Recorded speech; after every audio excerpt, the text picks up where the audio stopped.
Good afternoon, good morning. On our telephone today we have Mr. Ron Geigle, author of a new book, a novel set in the Pacific Northwest. Ron, how are you doing today? I'm doing great. How are you doing, Don? I'm doing pretty good right now. It's nice and warm over here. We've had our afternoon little thunderstorm, and the sun's back out. So good. Well, I'm speaking from Washington, D.C., and it's a bit hot and humid here, so I'd rather be there. Okay. Yeah, the humidity's way down over here, so we're doing good. So you've done a new book. Right. It's a novel, correct? It is a novel. It's called, as you say, it's called The Woods, and it is set in the Pacific Northwest, and it's about logging in the 1930s. But really, it's a novel that it does a couple of things. It's a historical fiction novel, and that is, it really talks about the challenges of the 1930s and the Pacific Northwest, Washington and Idaho included, trying to struggle back for some very hard times.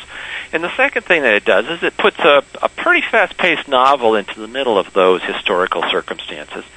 And, it's got a lot of characters, it's got a lot of drama, the unions play a key role, there's some politics, there's some sabotage. I think it's got a lot for a lot of different types of readers. Okay. Is there like any similarities between the 1930s and now in this novel?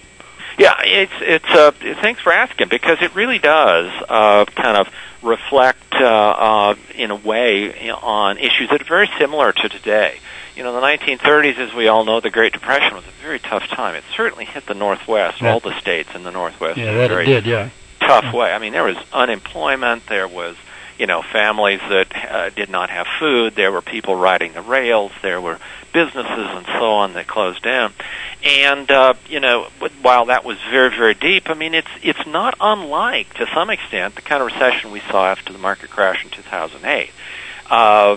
There certainly has been a recovery, but a lot of people in the region are still having a very hard time. People are not getting the jobs like they used to. I checked the statistics the other day. In Idaho alone, there's 37,000 people right now who don't have jobs. In Washington State, there's 200,000 people. So there's still a lot of hurt out there, and the parallels are really quite remarkable. Back then, there was a lot of unemployment, still a lot of unemployment. Back then, the unions were very active, and you're beginning to see that same sort of thing in the Northwest and throughout the country, where unions are becoming more visible. More demand for wages. Seattle and now I read in other parts of the Northwest, there's a drive for a $15 an hour minimum. So while this book is a novel and it tells a story that I think is pretty fast-paced and interesting, it really does remind you as you read it that there's a lot of similarities between what people are going through today and what people went through in the Northwest back then. All right. A lot of times an author will have some kind of a connection to the book that they're writing. You got a personal connection between... I do. Okay. Yeah. I live in Washington, D.C. now, but I was born and raised in Washington State. And I lived in a community that was not far from Everett, Washington, near Puget Sound. And in my little community, logging was the business. And that's where people worked. That's where young men went to work when they got out of high school. And my own father worked in the woods when he was a young man.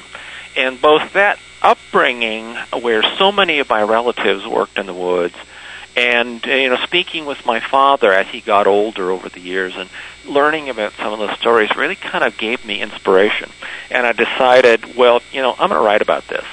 And so I interviewed him a lot, talked to some other people in the area, and then spent a lot of time with the history books about the Northwest, and from that came the novel. So I think my own experience has kind of developed a love for that area and for that lifestyle. Yeah, there's a lot of history in that area, especially in the logging between the Puget Sound area and going clear up into the foothills of the Cascades over there. So exactly right. It's interesting when as I said, there's a great similarity to the period of the Great Depression, and it's interesting to note that one of the biggest industries in the United States at that time was the logging industry. And as America and the Northwest started coming back from the Depression, now in the 1936, 1937, the logging and timber industry in the Northwest was really, in many ways, the most important industry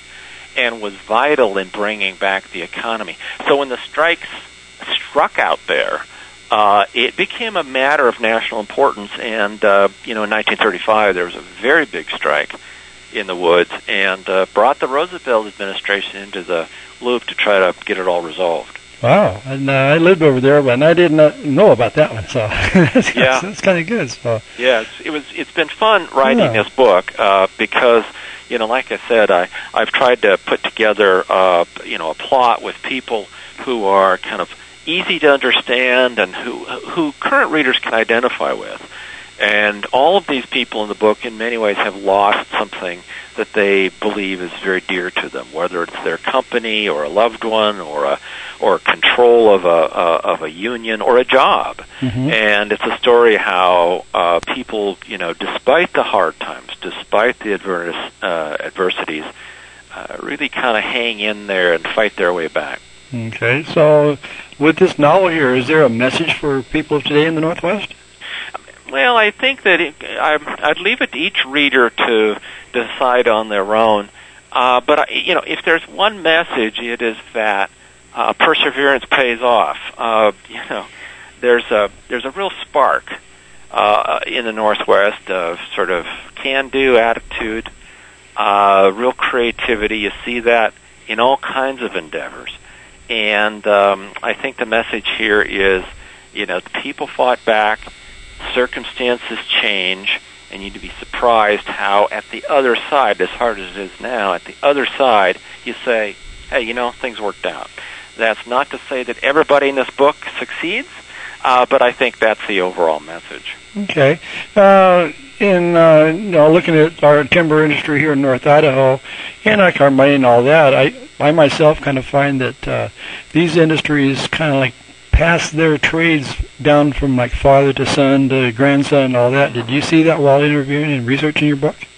Yes, I mean there's a lot of family companies that in the logging world, and if you look back over the years, it's interesting how many of those companies were named after the families. Okay. And also, when you look at timber ownership in the Northwest, and I don't claim to be an expert on current timber ownership in the Northwest, but when you look over the years, starting in the 30s and 40s, you really see that a few major owners own the vast majority of the timber, and that continues. And but at the same time, there's plenty of smaller operations, and they too often go, father to son or daughter to son or daughter, and it's quite a tradition. Okay, so I guess the big question we have to ask you now, Ron, is how can our listeners get a copy of your book? Well, that's the perfect question for an author. They can do it two ways. I mean, online is probably easiest by going to Amazon.com. Okay. And all they have to do, because there's a million books on there, the best way to do is to type in my name, Ronald Geigle, that's Geigle, and they can get either a ebook copy or they can get a print copy. But if they want to go into their local bookstore, if it's not there, all they have to do is, again, ask the clerk for the book, and they can order it for them. And if they want to follow me on and what I do, twitter.com/Ron Geigle, Geigle, and they can follow what I'm up to and get in touch with me. All right. Once again, we're talking with Ron Geigle, author of the new book called The Woods, set in Pacific Northwest 1930s. All right, anything else you want to add to it while we're here? No, I tell you, you live in a beautiful part of the country. I was in Idaho, a week and a half ago, down in the southern part as we visited Yellowstone and Grand Teton. And I hadn't been in Idaho for a number of years. It was great to be back. A beautiful state. So you're living in a beautiful part of the world. All right, thank you.